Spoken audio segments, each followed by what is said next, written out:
ब्रेकनंतर breakfast न्यूजमध्ये आपलं पुन्हा एकदा स्वागत।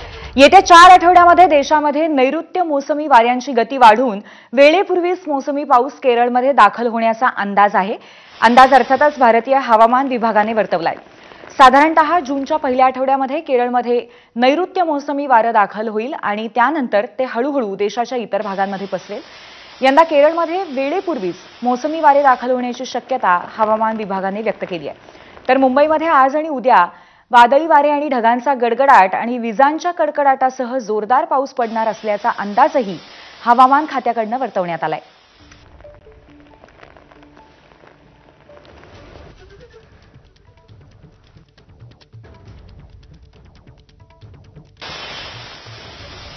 त्यामुळे मुंबईकरांनी आज आणि उद्या वादळी पावसासाठी सज्ज राहावा अशा पद्धतीचा एक इशाराच हा आहे। त्याचबरोबर कुठेतरी दिलासादायक बातमी अशी आहे की मान्सून वेळेपूर्वीच दाखल होण्याची शक्यता आहे संपूर्ण भारतामध्ये। एक नवीन मोदीला लंडन कोर्टाने दणका दिलाय। नीरव मोदीचा जामीन अर्ज लंडन कोर्टाने फेटाळलेला आहे। 8व्यांदा